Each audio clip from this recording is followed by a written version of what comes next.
कंठावरोधन विधो स्मरणं कुतस्ते।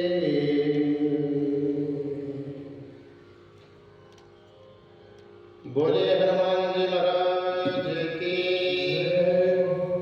इन्हं देवी की,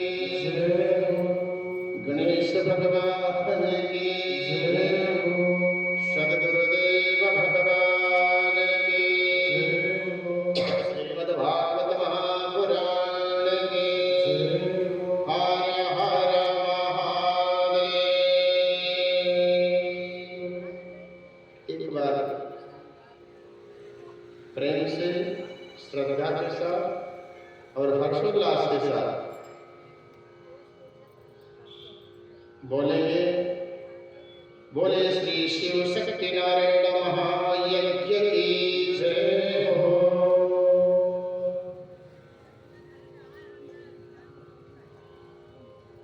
इस महायज्ञ का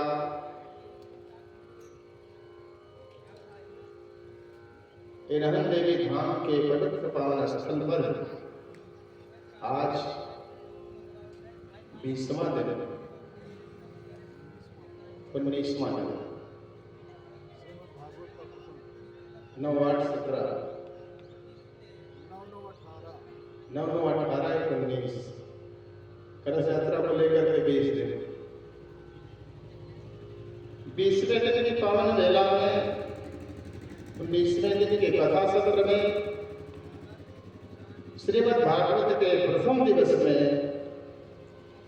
जैसी भगवत कृपा हुए उसी प्रकार से आइए हम आनंद का अवगाहन करते हैं, सच्चिदानंद का अवगाहन करते हैं, परमानंद का अवगाहन करते हैं। उसी में अपने मन प्राणी को ओतप्रोत करते हुए, डुबकियां लगाते हुए सराबोर होते हैं। उसके लिए सबसे पहले जो मंच और व्यास परंपरा रही है, कथा की जो परंपरा रही है, 2-4 बार हरिनाम संकीर्तन, तत्पश्चात जैसे उसकी कृपा।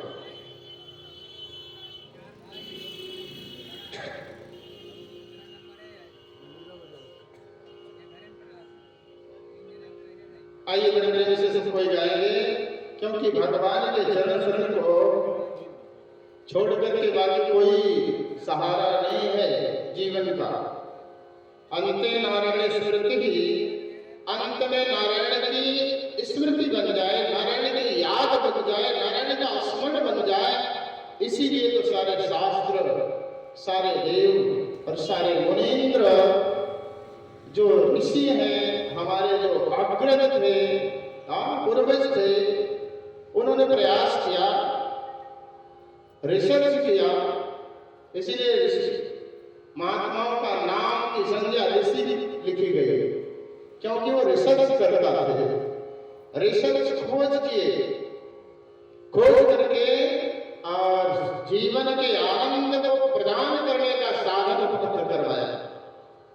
जो 18 पुराण, 6 शास्त्र, 4 वेद, 108 उपनिषद और अन्य शास्त्रों को उद्धृत किया। उसके माध्यम से सभी जीव समूह को कल्याण का मार्ग प्राप्त हुए। बस इसी कामना से ऋषियों ने इन वेद पुराणों को लिखा, रिसर्च करके लिखा। आज उनका विज्ञान था, उनका ज्ञान था, और आज के वैज्ञानिक उसी पर खोज कर रहे, तो विज्ञान हो गया। ऋषियों का ज्ञान खोज कर किया, ऋषियों ने ज्ञान की खोज किया, और वैज्ञानिकों ने उसी ज्ञान को विशेष रूप से खोज करने लगे, इसलिए उसका नाम विज्ञान हो गया। आज तो विज्ञान का जमाना है। आयुष परमात्मा के चरण शरण में अपने जीवन के कुछ क्षणों को समर्पित करते हुए उससे आग्रह करें, हे प्रभु मुझे बता दो, प्रभु मुझे बता दो, हे प्रभु मुझे बता दो, चरणों में कैसे आऊं,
मुझे आप ही सदमार्ग बताओ कि कैसे आपके चरणों में आकर के मैं अपना कल्याण कर सकूं। क्यों? क्योंकि ना जानो कोई पूजन, अज्ञानी हूँ मैं भगवान। ना जानो कोई पूजन, अज्ञानी हूँ मैं भगवान। ना जानो कोई पूजन,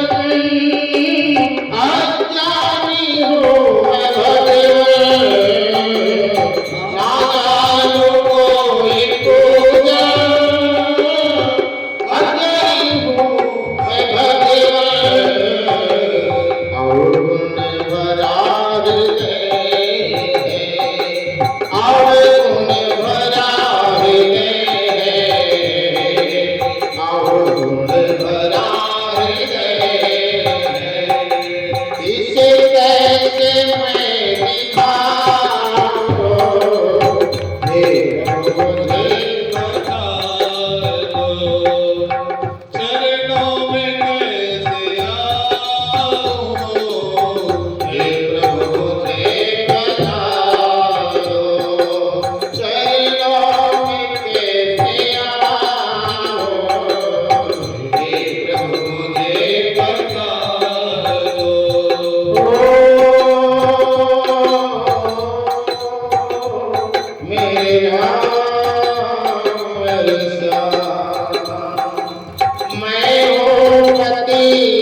भगवान से कहता है, वैसे भी हम सब जितने सब कारण से याचना करें,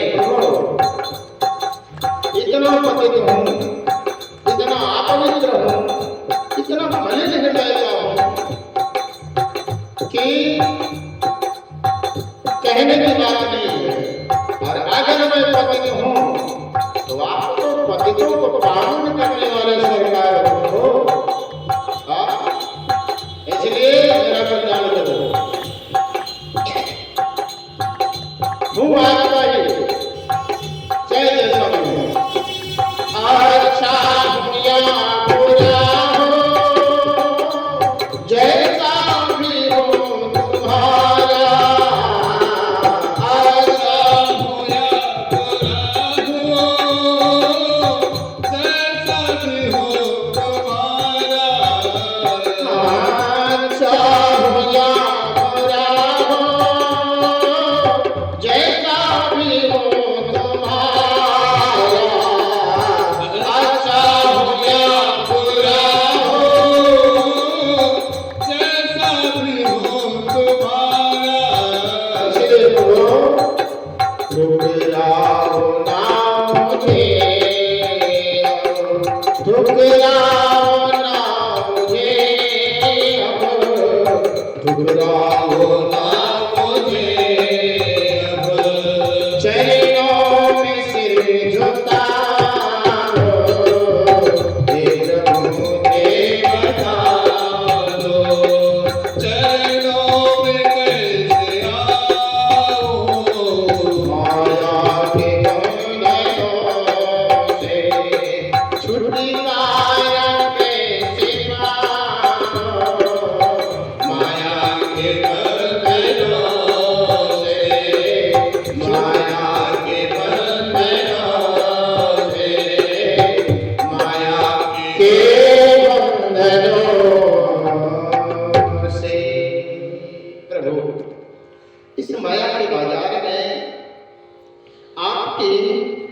माया समस्त संसार को लपेटे हुए है।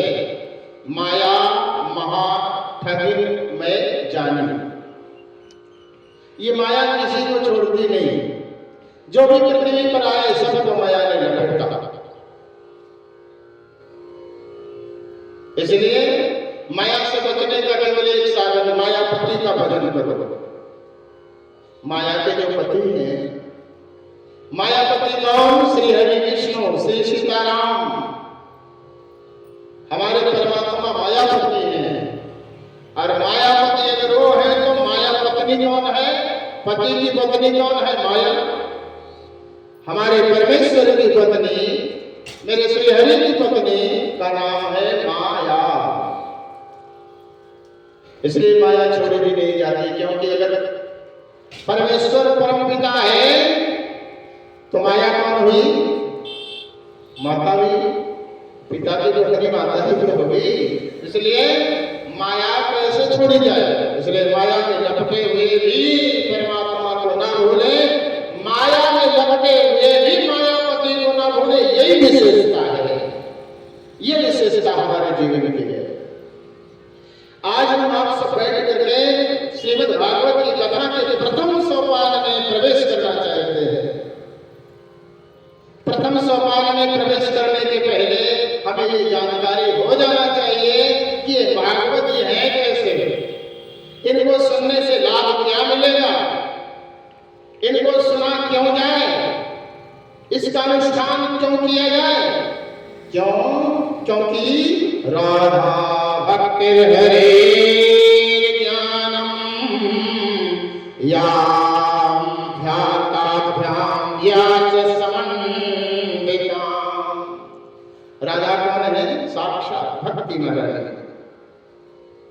और अगर राधा भक्त है तो भगवान श्री कृष्ण ज्ञान है।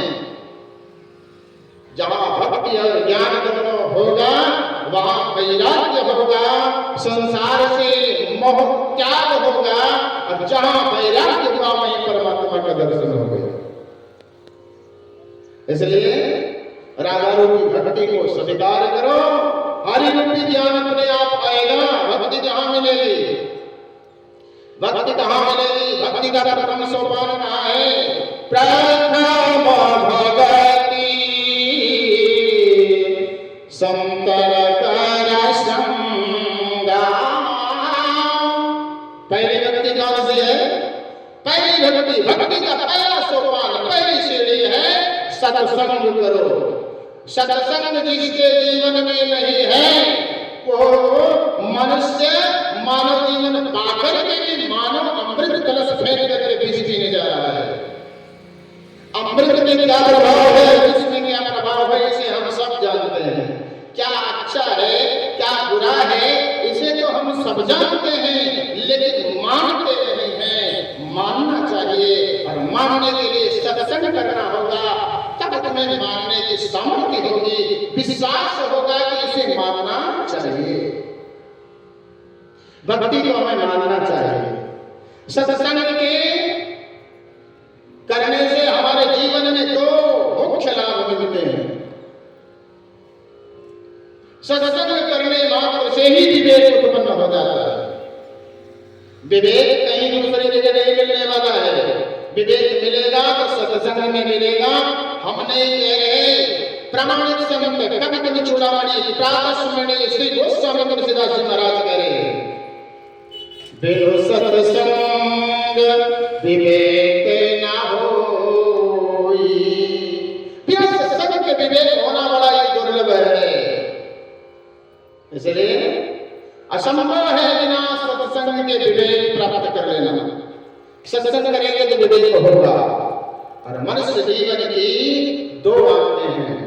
हमारे शरीर में भी दो आंखें हैं, और कदाचित एक आंख अगर फेल हो जाए तो क्या होगा? कुछ तकलीफ होगी। मैया, ए बुढ़ा मैया, ए बुढ़िया माई, एक आंख खराब हो जाए तो क्या होगा? एक आंख खराब हो जाए तो कुछ तकलीफ होने लगेगी ना। इसलिए दोनों आंख बनी रहे, इसका प्रयास करना चाहिए। दवा आदि से, औषधि आदि से हमें पूरा प्रयास करना चाहिए दोनों आंखें बनी रहे। और यहाँ कह रहे कि एक आंख केवल संभालो, दूसरी आंख अपने आप लग जाएगी। जीवन की दो आंखें, शरीर में भी दो आंखें। जीवन की दो आंखें कौन है? पहली आंख सत्संग, दूसरी आंख विवेक। एक आंख संभालोगे, सत्संग संभालोगे, विवेक वाली आंख अपने आप में लग जाएगी। इसलिए एक ही साधे सब सब है, और सब साधे सब जाए। पानी दे मूल को तो फूलई फलई अघाई। एक साधो, अब जब साधने बैठो ना तो मन को एकाग्र करके बैठो। मन बड़ा चंचल है। मन जब कभी पूजा में बैठता है, सत्संग में बैठता है, भक्ति में बैठता है, तो मन बहुत विचलित होता है। इधर उधर घूमता है। कहीं फला तो नहीं आ रहे, धोखा तो नहीं आ रहे, उनसे मेरा विशेष कार्य है, वो कार्य जरूरी है, वहां भाग करके जाएगा। इसलिए मन को एकाग्र करो। मन को एकाग्र करने से निश्चित रूप से परमात्मा की प्राप्ति होगी। इसलिए ज्ञान और भक्ति रूपी राधा कृष्ण का ध्यान करते हुए एक बार प्रेम से बोलिए, बोल राधा कृष्ण भगवान की जय हो। बड़े प्रेम से जयकारा और बड़े जोर से जयकारा लगाना चाहिए। ध्यान रखें, जयकारा का बड़ा महत्व है मेरे जीवन में। और जयकारा जब लगे तो ये लगे कि यहाँ कुछ हो रहा है। जितनी ही जोर से गेंद में ताकत लगा करके हम दीवार पर मारेंगे, उतनी तीव्र गति से हमारे पास आएगी गेंद। वो गेंद उतनी तीव्र गति से मेरे पास आएगी जितना जोर लगा करके हम दीवार पर पटकेंगे। उसी प्रकार से अब जब हमारे पास आएगी तो मैंने फेंका गेंद को, दीवार पर टकराई, लेकिन वहां से जब लगती तो उल्टा होकर के वापस आ रही है ना। जिस भाग से फेंका वही भाग से उल्टा होकर के आ रही है। यहाँ जयकारा जब लगाएंगे तो आकाश मंडल में गुंजायमान होगा जयकारा, और वो जयकारा उलट करके जब मेरे पास आएगा तो एक यज्ञ का फल लेकर के आएगा। जय शब्द को भी उल्टा करेंगे तो यज्ञ हो जाएगा। बोले नारायण भगवान की जय। जय जय तो उलट करके यज्ञ होकर के आया। जय यज, जय यज, यज माने यजन, यज्ञ। जयकारा लगाने से हमें यज्ञ का फल मिलता है। तो कहे बहुत धीमे से लगाए भाई, जब जय ही बोलने से यज्ञ का फल मिल जाए। ये आज 20 दिन से ये चल रही है, और इसका फल अगर केवल जय लगाने से मिल जाए तो हमें जय लगाने में तनिक भी कोताही नहीं करनी चाहिए। इसलिए जयकारा जोर से लगाना।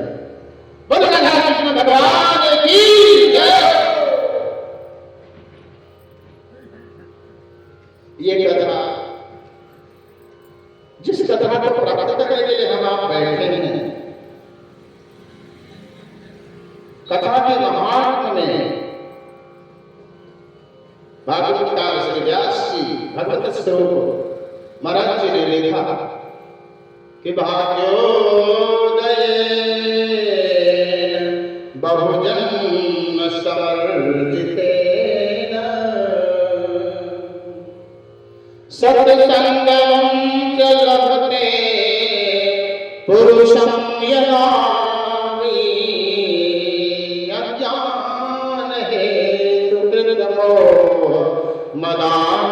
मदांधकार नाशं निहाय ही तदोदयते कहा भाग्योदयेन बहुजन्म समर्जितेन। बहुत जन्म जन्मांतर का भाग्य जब पुण्य का अर्जन होकर के वो पूर्ण पुण्य बनता है।